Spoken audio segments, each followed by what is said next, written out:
We are at the Gorge Underground in Kentucky at the deluxe tour entrance. We're going to do some kayaking inside this old mine.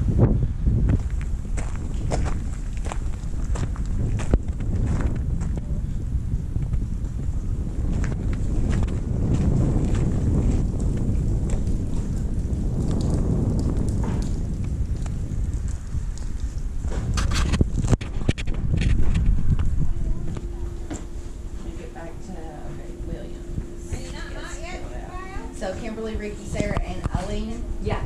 Okay, so y'all's waivers. Them both towards you equally. That way the vest is not lopsided. Go up to your next one. Pull them both forward the same amount. That way you have a straight fit. Lastly, you're going to do your shoulder straps. You want to pull those straight down. I'll step right inside the shade. That's what I was trying to get to. It's a little hot. Yeah, it feels like that.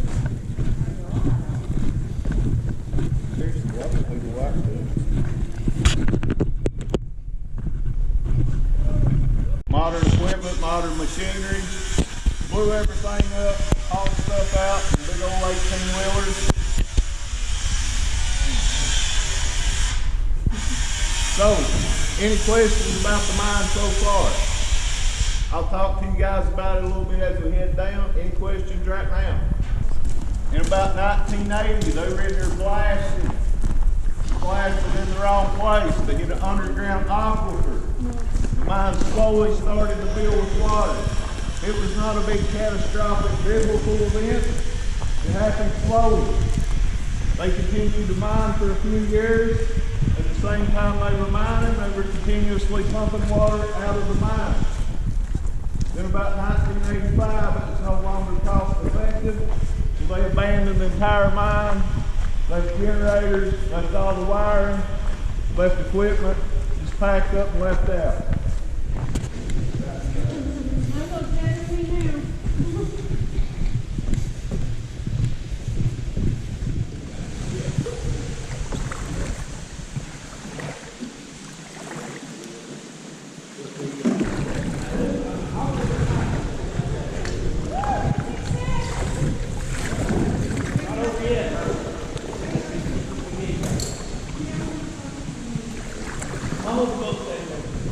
It's an interactive tour. The more you guys talk to us, the more we'll talk to you.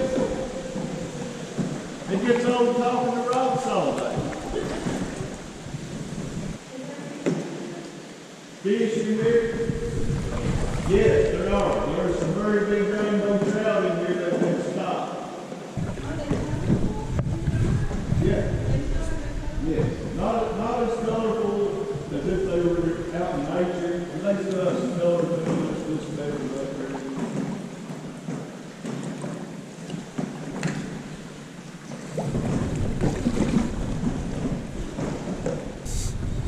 D.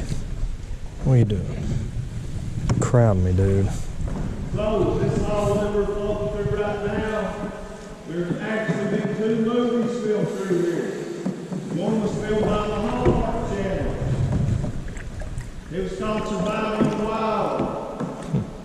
I've never seen the movie, but from what all my co-workers say, it should be called Surviving the Movie. Netflix also filmed a movie down here, a scary movie, called The Devil Below. Anybody seen it? Me neither. I was told not to waste my time. But we are traveling through a 2-time movie set. So come up here on the left, we have our very own sea monster of the mine. Scotland has Nessie. This is Jessie. But it's really not a sea monster. It's just a pipe that was part of the old irrigation system they used to pump water out of here. We put a little decoration around the pipe because paddle boarders would come through here, not paying attention, talking to their buddies, hit it, take it home. So we kind of decorated it up. That was a sea monster. Wow. And it looks cooler than just a regular pipe. And coming up right here, you guys will notice that how dark the ceiling is, how black it is. Unnaturally black, you might say. That's because it should be about the same color as the walls in here. The reason the ceiling is black is because when this mine was in operation, in modern times, this is their generator room. And they had dozens of great big diesel generators that powered all their electrical system, their exhaust fans, tools, all kinds of stuff like that. And all the little white spots up there is where condensation is built up and dripped away the sun. Makes it really, really pretty, kind of like a starry night type scene.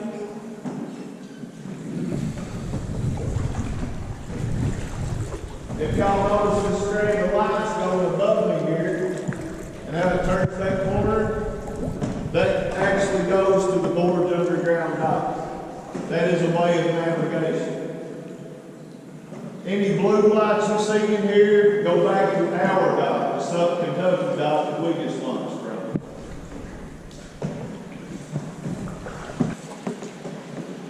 There's about 5 miles of hallways down here. If you straighten every little hallway and corridor out and do a straight line, it will be close to 5 miles long. These big stone pillars were floating around. There's 87 of these inside this mine. It is a really large mine. Very easy to get turned around in. Lose your sense of navigation. This part is kind of important. So y'all hear this water rushing up ahead of us. Okay, what that is a series of overhead springs that are coming through the ceiling and dripping onto the surface of the water. That's that sound you hear. So at this point, as we take this next left and go down this long hallway, this is the one point where it is okay to get in single file lines. You do not want to go down the center of the hallway unless you're in the mood for a very cold shower. Again, avoid the center of the hallway. Go to either the left or right hand side. As we turn this corner, you can look, and that is the Geology underground stop right there.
Have you ever had any paddle boarders fall over? I've not, but they do all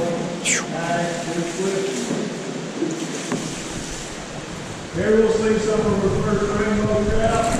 You know, we're splashing the water. More or less what I'm doing is a trick.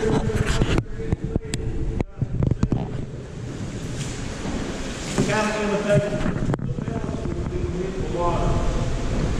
Did you see them?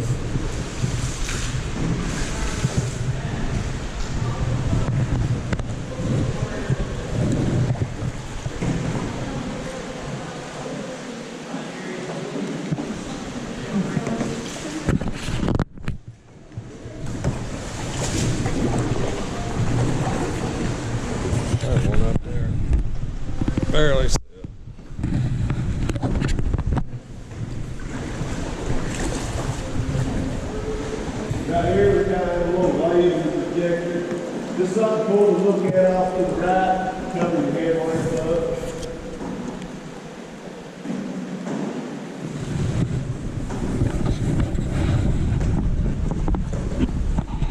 It switches patterns, colors up sometimes. Sometimes it's still, sometimes it's I always like looking at them. Yeah.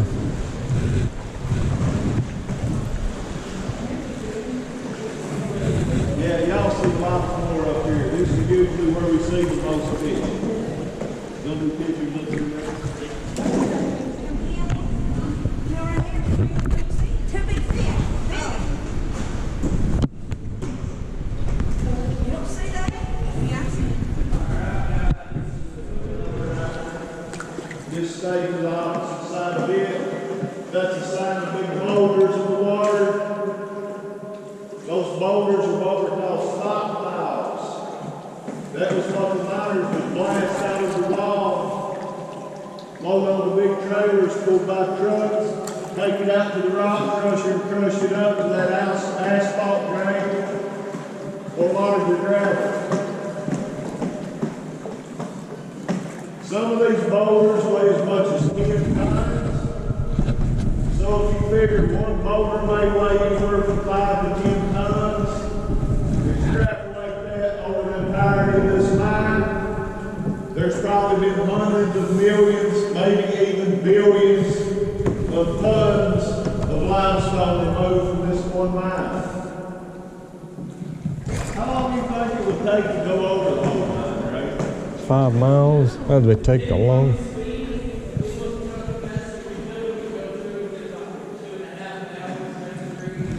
Really? I figured it'd take a lot longer than that.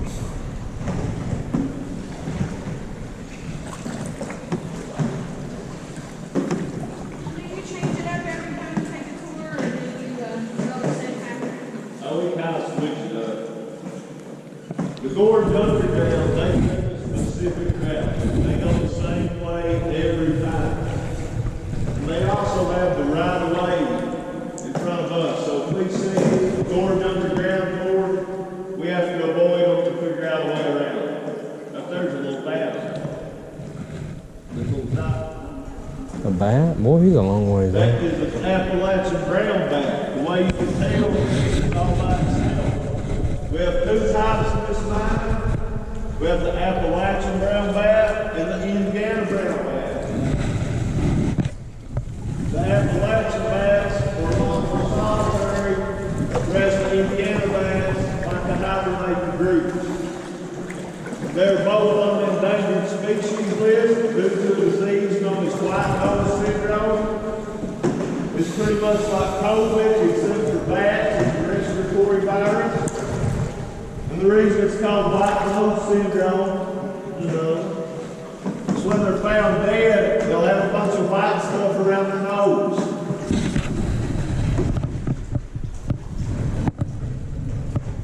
There are those things.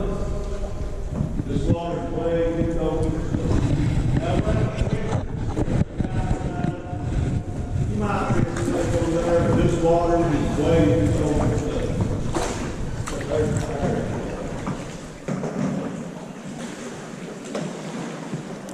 I've been told that when people abandon this mine, they left somewhere in the neighborhood of $1.2 million worth of these stockpiles in here. Wow. If I left $1 million in a cave, I would still be crying about it.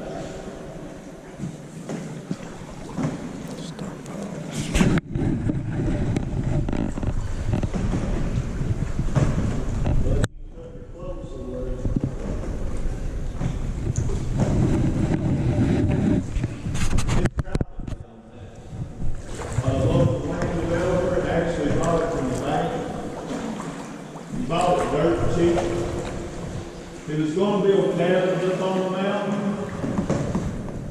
but anybody see why that would be a bad idea? It's a hollow mountain, right? You don't want to be building on top of something that's hollow. So, he also had the idea to do ATV rides in here and kind of pump all the water out. Didn't happen, never came to fruition. He thought he lost his investment. Then one day he was just up here checking out the property, looking around, caught some locals sneaking in and out of here with kayaks. Now here we are. Two businesses that run kayak tours. So if it wouldn't have been for trespassers, we probably wouldn't be here today.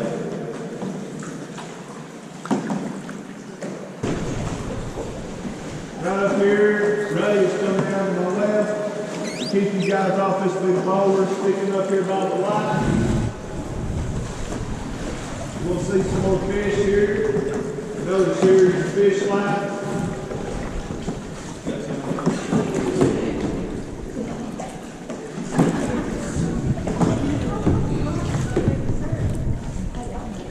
I'm just keeping the distance here.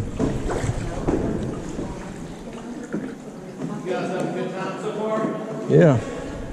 Awesome. What do y'all think about the mine? Shiny stuff in the sun. That's a good question. A lot of people, including myself, when I first see it, look at it as pyrite, full scale. It is not. It is a hydrophobic bacteria.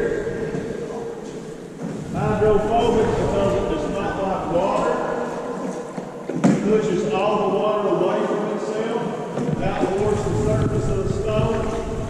And any minerals between that bacteria and the surface of the stone become that optical illusion of little sparks that float through. In some caves of mine, we see the pink out there color. This same chemical bacteria is also what they make amoxicillin and penicillin out of. And like I said, it's kind of like an optical illusion. You can only see it with your own headlamp. If you try to see it with somebody else's, it won't be visible to your eyes.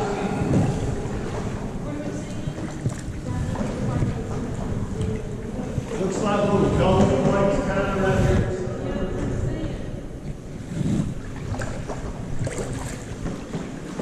Right now, we're pretty much in the geographical center of the mine.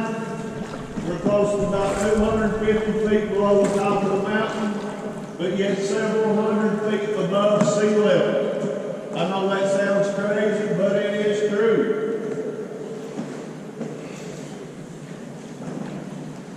So there's more mountain others? There's 4 mountain others, yes.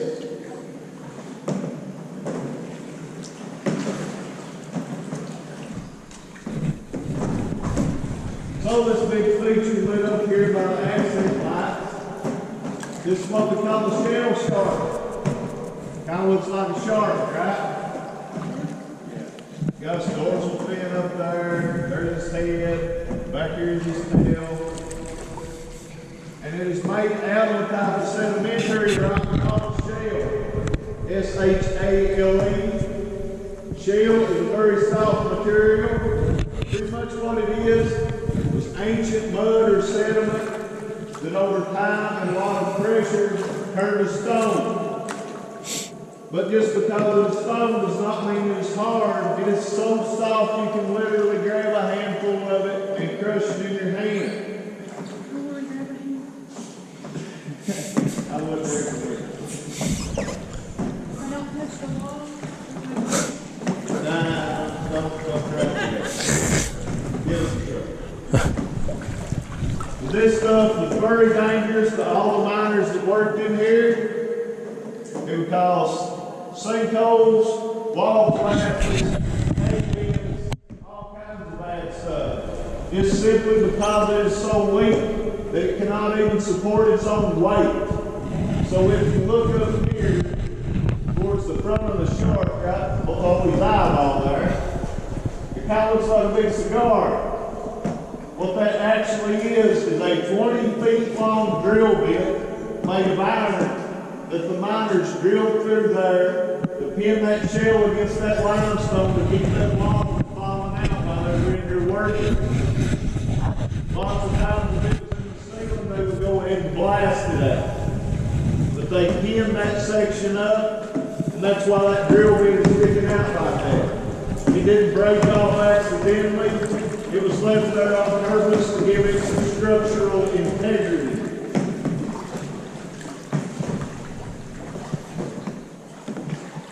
Also, this all around the ceiling with some very tiny little stalactites. It's very hard to see. And they're actually not stalactites. They're actually called calcium straws. Straws because they are hollow in the middle. And they're made mostly of calcium. What that is a sign of, that means there is some water above us somewhere, probably a spring up on the mountain. And those minerals are seeping down through it, making these little straws. Right here's a whole little group of them. We like to say Mammoth Cave has the biggest stalactites, but we have the cutest. Josh, I think your jokes are pretty rock solid, bro. I know they are. But thanks. Thanks.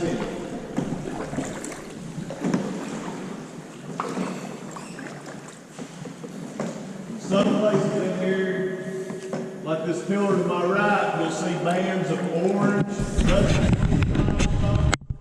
That's what's known as dolomitic limestone or dolomite. I've been told that the reason that band is that color is that it has certain minerals like iron, magnesium, different things. And what that is a sign of either a meteorite hitting the earth or a huge volcanic eruption way back millions, probably hundreds of millions of years ago, that added all those minerals to this part of the world whenever it was a shallow sea. This type of stone, this dolomite, is also the same material the Egyptian pyramids are made from.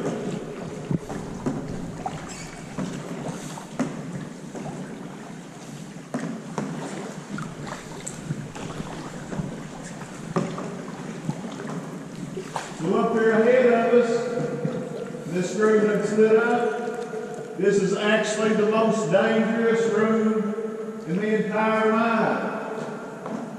And as you can see, there is a giant spider in there. That is not why it's the most dangerous room in the mine. It is still an active fall site. This room is full of shale. As you can see there to the right, all that black rock is shale. That drill bit that's illuminated, that is also pinning that shale to the wall. Originally had 8 legs when we placed her in there. A few weeks ago we had a rock fall, Charlotte's legs off. Now it has been deemed too dangerous for us to go in there and retrieve her. So now that is Charlotte's permanent home.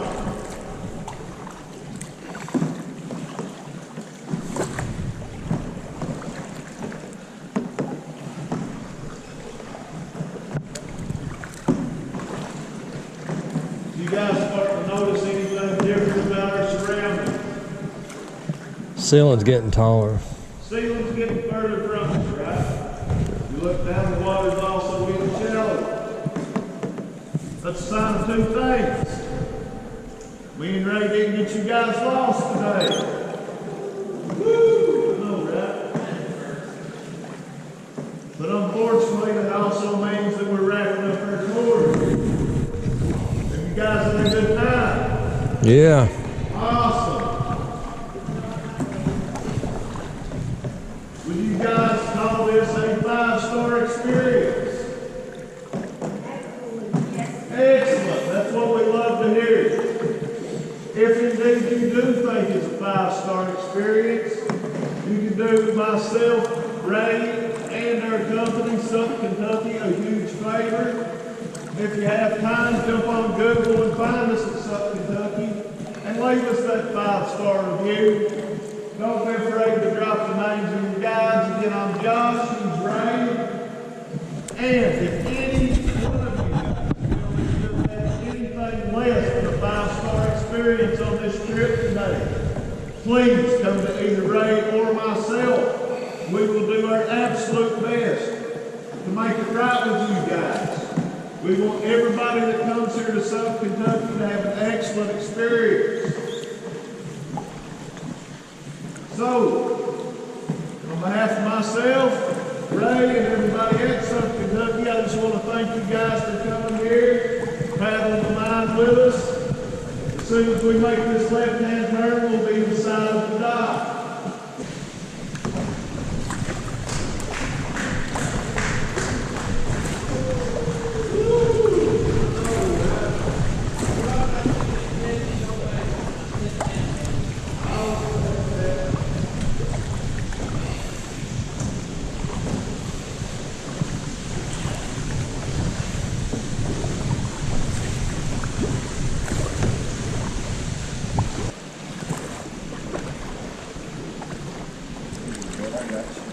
All right.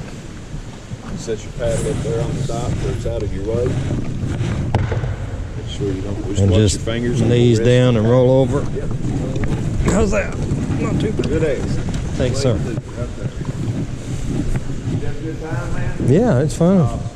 Just turn the heat on next time. There's a heater on the seat. No, it wasn't. I was like, oh my gosh.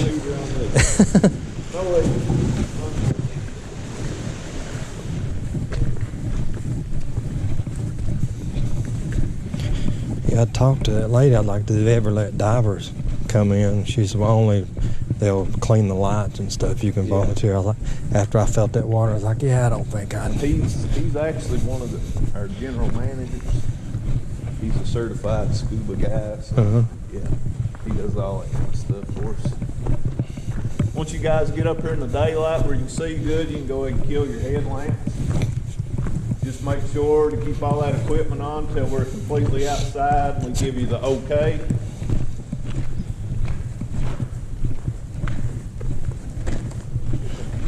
Oh yeah, it feels good.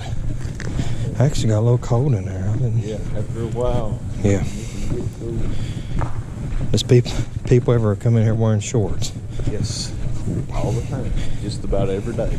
That would be a regrettable decision for me. That's why before we left, I mentioned if anybody has a jacket, hoodie, now's the time.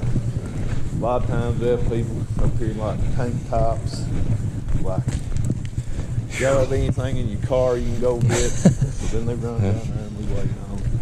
You guys are good, you take it. All right, man. See right there where the surfboard is? Just hang it up anywhere on it. We go through and sanitize everything afterwards. Okay. Hang y'all's gear up there, it'll be fine. And you gotta head back in? Or you get a break or? Well, I'm not sure. We usually get about 15 to 20 minutes in between tours. Gosh, back in Yeah, again. it's a pretty fast turnover. Plus we gotta clean this gear. It keeps you busy, no? Shit.